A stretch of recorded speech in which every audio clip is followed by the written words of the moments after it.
akhetsa ku va mi languta channel ya Matimba ya Emmanuel Maluleke YouTube channel.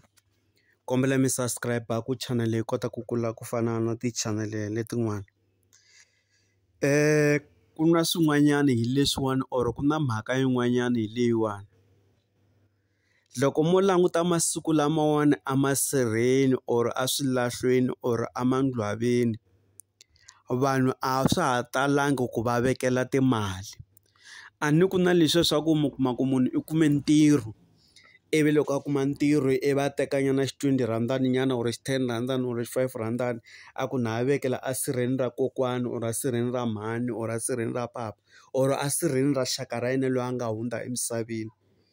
Khale ka matiko a mi kuma ku vanhu vo tala va vekela timali emasirheni. Na namuntlha na sweswi na ha vulavulaka na n'wina va kona van'wani va vekelaka, kambe van'wanyana a va ha vekeli mhaka ya swivangelo swo karhi.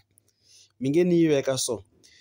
A ni mi kuma ku sweswiwani mina na suka ni ya esirheni ra kokwani or esirheni ra papa ni fika ni vekela R10.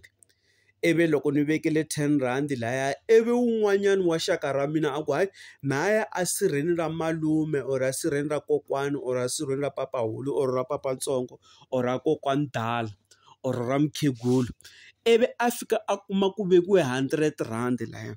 Loko a fika a kuma ku vekiwe R100, wa swi tiva ku munhu loyi a nga vekela R100 liya or R10 liya or R20 liya i xaka ra munhu loyi a nga tlelela or i n'wana yena or i xitukulwana xa yena. Ma ni twisisa? I ta teka mali liya a famba na yona aka vanhu vo karhi va fela mona. Loko a fika ka vanhu lavaya i ta fika a vulavulela ka R100 liya a ku hayi ni lava ku ni endlela ku munhu loyi a nga vekela mali leyi le sirheni leyi loko a languta ku timali ta yena ti tala ti nga tali. Ma ni twisisa? Ivi a swi endla munhu loyi a n'wi nyika swilo sweswi a tlhelela futhi le sirheni a fika ku hayi munhu loyi a nga ta vekela mali leyi laha n'wina swimanimani mi nga tlelela sirheni mi nga n'wi pfuleli tindlela. Mi nga n'wi pfuleli tindlela hi ku munhu loyiwani loko o humelela i ta hi kholela, i ta tonga, i ta endla yini. Ma ni twisisa? Ivi un'wanyana a ku njhani hi ku munhu loyi a ta va kha swi tiva ku okay i ntukulu or i mani a nga veka mali leyi laya.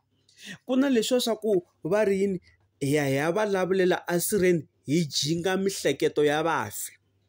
Mi ta ni twisisa? Lavo tala lava va landzelelaka ngopfu ti-contact ta vanhu lava mi kuma ku va vulavula ngopfu hi swilo swa vanhu lava nga lova va jikaka mihleketo ya vanhu lava nga lova va nga masirheni, va ta ni twisisa ku ni vulavula hi yini.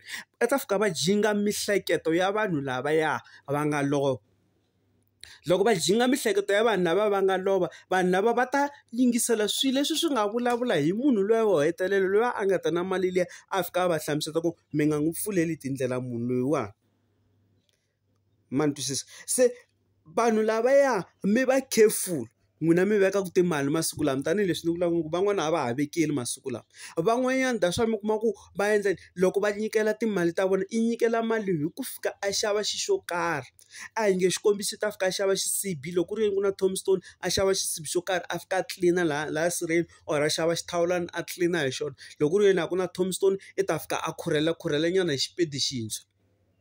Ma ni twisisa? Kumbe a fika a vekela xilo xo karhi ku hambi munhu o ta laha sirheni a xi lexa xaka ra yena or a nga swi tekile enhlokweni. So timali letiya hi ti vekelaka laha masirheni va endleni va hi loya hi tona.